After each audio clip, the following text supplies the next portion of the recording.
If you feel broke even with a paycheck, it's probably not your income. It's because you don't know three numbers. And if you don't know them, you can't control your money. You can only react to it.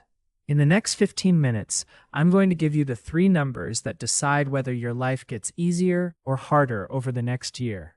And we're not doing theory. We're doing normal, real numbers. You can calculate all three numbers tonight, on your phone, in under 10 minutes. Let's start with the mistake most people make. Most people track the wrong thing. They track their bank balance. They track their credit score. They track how hard they're working. But none of that tells you if you're moving forward. Wealth is math, and the math that matters fits on a sticky note. Number 1 controls your breathing room. Number 2 controls whether you're stable. Number 3 controls whether you ever build wealth. Let's go. Number 1 is your fixed cost percentage. Fixed costs are the bills that show up whether you feel like it or not. Rent, car payment, insurance, phone, minimum debt payments, subscriptions, childcare, anything you basically can't skip this month. Your fixed cost percentage is the percentage of your take-home pay that is already gone before you buy groceries. Here's the rule. If your fixed cost percentage is high, your life will feel expensive, even if you make decent money, because you have no room. So what's high? If your fixed costs are under 50% of take-home pay, you can breathe. You can recover from surprises. You can build. If you're in the 50 to 65% range, you're fragile. You can survive, but you feel squeezed. If you're over 65%, you're not bad with money. You're mathematically trapped, because there isn't enough left to build anything consistently. Example, say you bring home $3,500 a month. Rent is $1,500. Car payment is $600. Car insurance is $220. Phone is $90.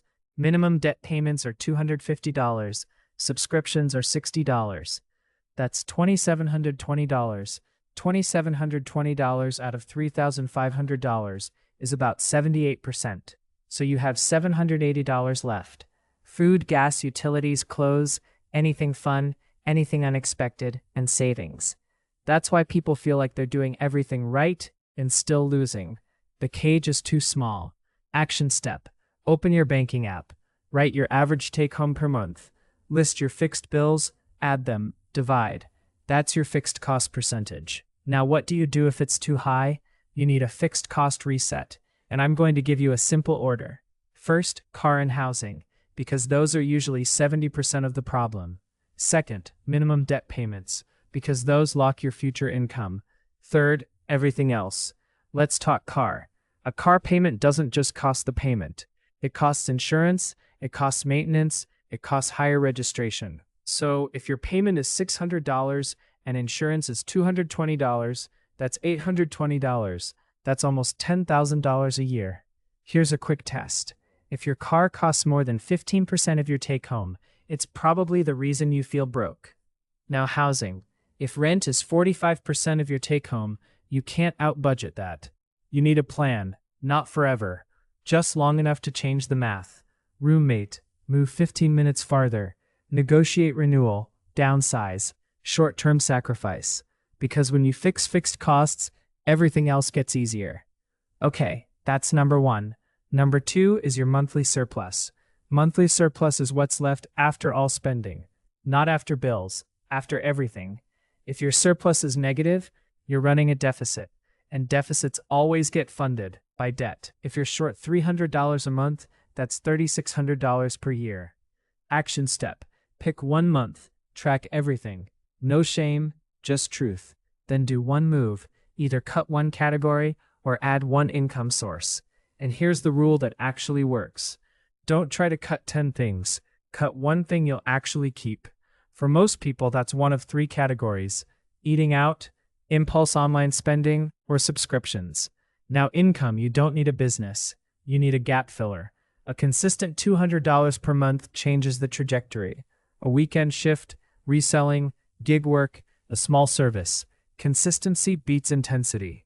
Now I want to give you a quick calculator walkthrough, because this is where most people get stuck. Open Notes or a calculator and write 3 lines. Line 1, take home per month. Line 2, fixed bills total.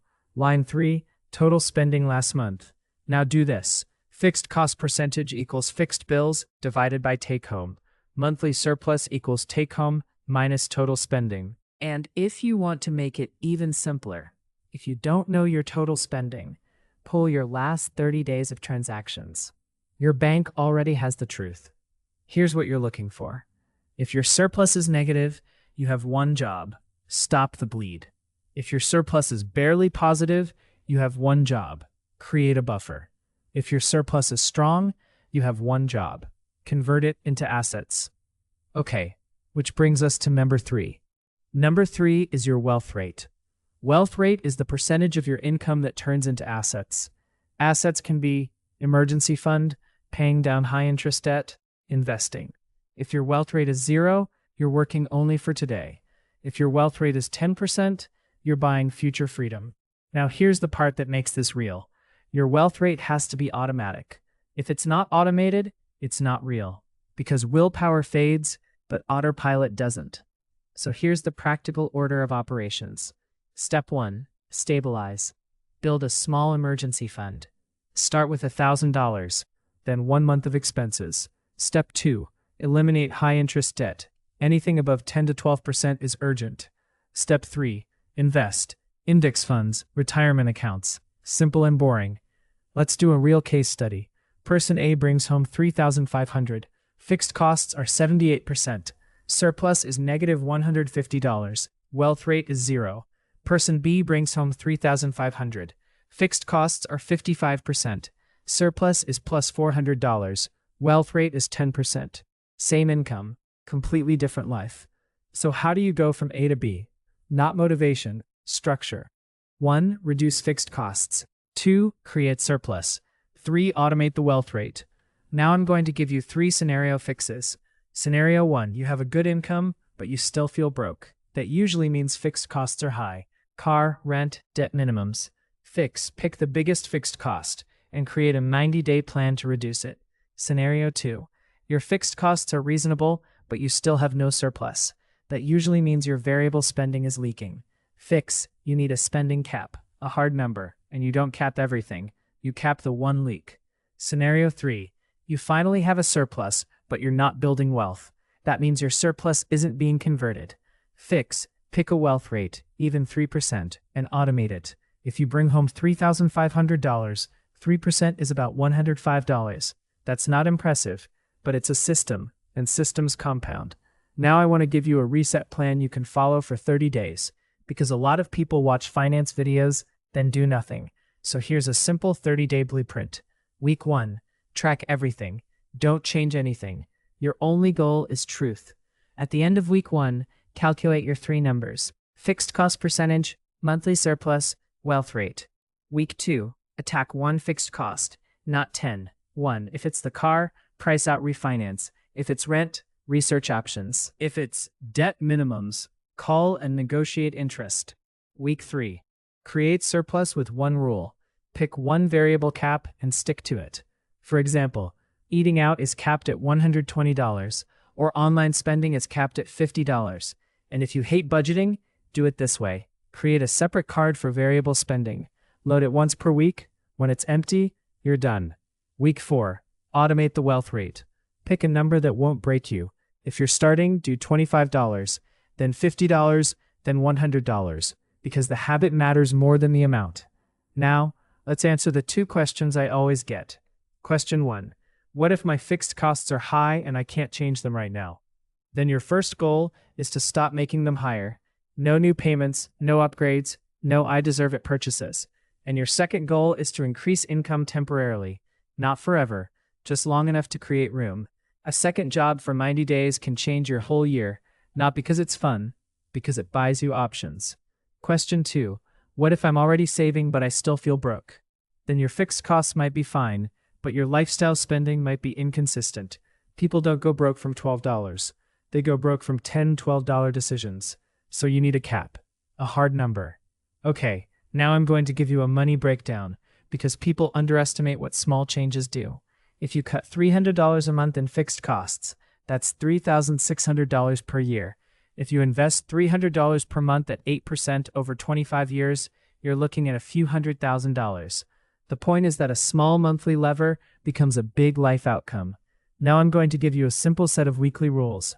These are boring, but they work. Rule 1. Once a week, check your 3 numbers: fixed costs, surplus, wealth rate. Rule 2. If you're behind mid-month, adjust immediately. Don't wait. Rule 3.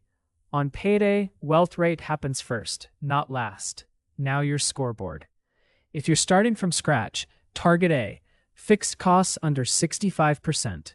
Surplus at least plus $200. Wealth rate at least 3%.